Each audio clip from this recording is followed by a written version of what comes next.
Whatever you do, young people, do not smoke cigarettes or blunts or cigars. Let's talk about it.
I'm sitting here today with a very good friend of mine by the name of Ronald Gresham. Now, you know I like to give you all a backstory. One day I was going to this guy's house and I was coming in and Ron was coming out. And I said, hey, man, what's going on to my friend? And I introduced myself to Ron and he told the guy I was coming to meet that he was on his way to the studio. So I said, oh, you're on your way to the studio? I was thinking about starting a record label.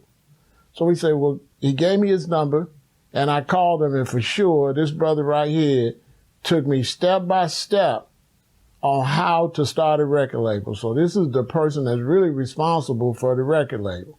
He was already doing it for a long time. Now, this is one of the original engineers, especially for black people. This is one of the first black engineers in American history, seriously. Now, he have worked with all the greats, Boyz II Men, TLC, Babyface. We can go on down through a lot of the rappers that you all listen to. He has worked on their material. So this man introduced me to a great lawyer by the name of Linda Minch.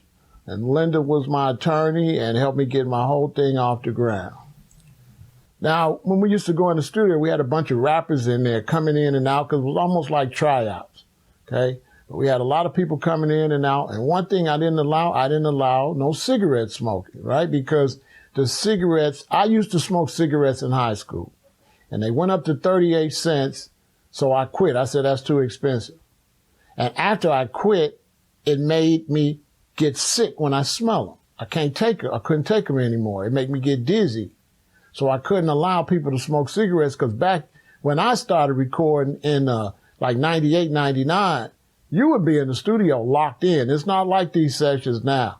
We get to the studio at 7 at night and we leave at 7, 8 in the morning, seriously. So I'd be like, don't smoke. So Ron, he was a cigarette smoker. And over the years, time went by, a lot of albums got done.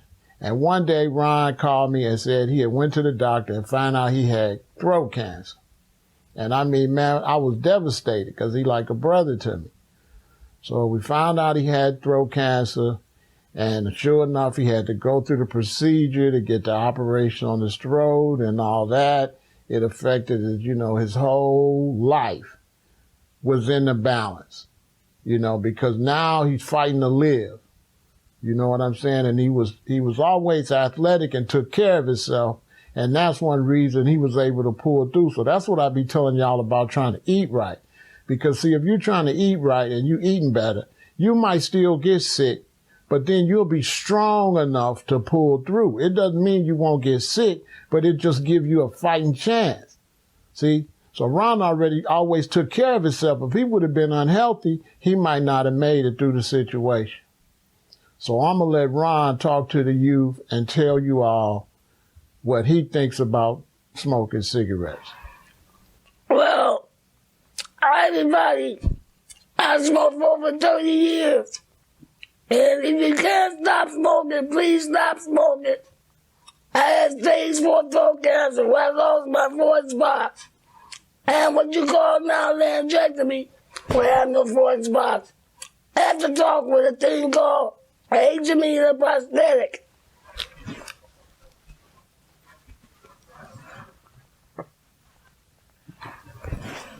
This is the danger of smoking cigarettes. They had a 14-hour operation where they cut my voice box out. I was in the hospital for over 168 days. I didn't eat or talk for 2 years. Now, if you can't stop smoking, young people, please stop smoking. Smoking is a danger to your health, not to your health, but to your well-being. When you can't talk and eat for 2 years, your life changed. Now, God saved my life, and I wish I would stop smoking a long time ago. I remember this man told me, Ron, you need to stop smoking. And I didn't listen. And I should have quit smoking. Because not being able to talk or eat, or when I do talk now, I have to press the button in order to talk. Otherwise, no words come out. I have a thing. I've been to 5 major operations because of smoking. Nowadays, I have a thing called prosthetic, where I force air into my mouth and I have to form words. So in other words, I have to learn how to eat and talk all over again. So please, young people, if you can stop smoking cigarettes, please stop.